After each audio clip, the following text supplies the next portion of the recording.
పునాది బలంగా ఉండాలంటే దానికి నమ్మకం అనే సిమెంటు కావాలి. ఇది కేవలం కోరిక కాదు, ఇది ఒక క్రియాశీల శక్తి. మనకు రెండు మనసులుంటాయి.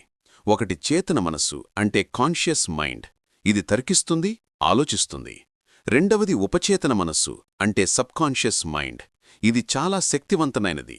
మీరు మీ చేతన మనస్సుతో దేన్నైతే బలంగా నమ్ముతారో, మీ ఉపచేతన మనస్సు దాన్ని నిజం చేయడానికి పనిచేస్తుంది. దానికి మంచి చెడు, సాధ్యం అసాధ్యం అనే తేడా తెలియదు.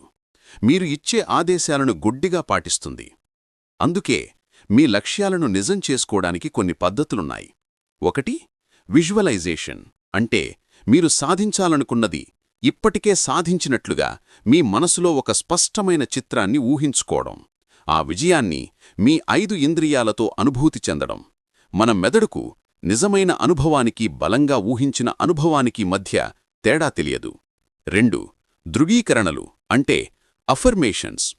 నేను శక్తివంతుడిని, నేను విజయం సాధిస్తాను వంటి సానుకూల వాక్యాలను పదే పదే చెప్పుకోవడం ద్వారా మీ ఉపచేతన మనస్సును మీరు ప్రోగ్రామ్ చేయవచ్చు. ఈ పద్ధతులు మీ నమ్మకాన్ని బలపరుస్తాయి, మీ చర్యలకు శక్తినిస్తాయి. గొప్ప విజయాలు ఒక్క రాత్రిలో రావు. అవి చిన్న చిన్న నిలకడైన చర్యల ఫలితం. దీనినే కాంపౌండ్ ఎఫెక్ట్ అంటారు. ఒక చిన్న ఉదాహరణ.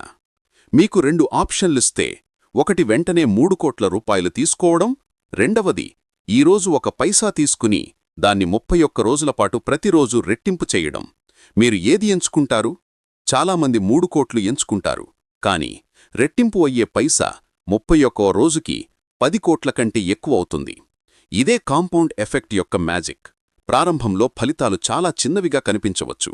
కాని మీరు నిలకడగా కొనసాగిస్తే కాలక్రమేణా ఆ ఫలితాలు ఘాతాంకంగా పెరుగుతాయి. ప్రతిరోజు 15 నిమిషాలు వ్యాయామం చేయడం, 10 పేజీలు చదవడం లేదా కొద్దిగా డబ్బు ఆదా చేయడం వంటి చిన్న అలవాట్లు కొన్ని సంవత్సరాలలో మీ ఆరోగ్యం, జ్ఞానం మరియు సంపదలో భారీ మార్పును తీసుకువస్తాయి. అలాగే చిన్న చిన్న చెడు అలవాట్లు కూడా కాలక్రమేణా పెద్ద నష్టాలకు దారితీస్తాయి. గుర్తుంచుకోండి, విజయం అనేది అప్పుడప్పుడు చేసే గొప్ప పనులలో లేదు, ప్రతిరోజు క్రమశిక్షణతో చేసే చిన్న పనులలోనే ఉంది.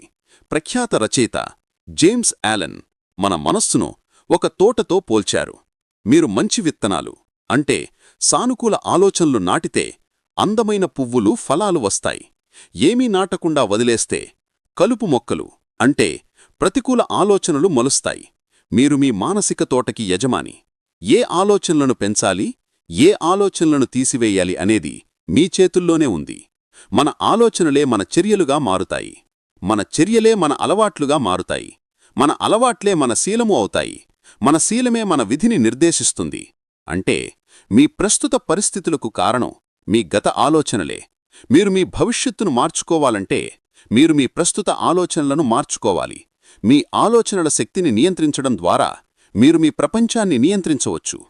విజయం సాధించడానికి కేవలం తెలివితేటలు అంటే ఐక్యూ సరిపోవు. ఆధునిక మనస్తత్వవేత్తలు 2 ముఖ్యమైన లక్షణాలను గుర్తించారు. మొదటిది గ్రిట్ అంటే దీర్ఘకాలిక లక్ష్యాల పట్ల అభిరుచి మరియు పట్టుదల. ఇది ఒక స్ప్రింట్ కాదు, ఒక మ్యారథాన్. ఎన్నో అడ్డంకులు, వైఫల్యాలు ఎదురైనా సంవత్సరాల తరబడి ఒకే లక్ష్యం కోసం పనిచేయగలగడమే గ్రిట్. ప్రతిభావంతుల కంటే గ్రిట్ ఉన్నవారే ఎక్కువగా విజయం సాధిస్తారని పరిశోధనలు చెబుతున్నాయి. రెండవది భావోద్వేగ ప్రజ్ఞ అంటే మీ భావోద్వేగాలను అర్థం చేసుకోవడం, నియంత్రించడం, అలాగే ఇతరుల భావోద్వేగాలను అర్థం చేసుకుని వారితో సరిగ్గా ప్రవర్తించడం. ఇందులో స్వీయ అవగాహన, స్వీయ నియంత్రణ, ప్రేరణ, సానుభూతి మరియు సామాజిక నైపుణ్యాలు ఉంటాయి.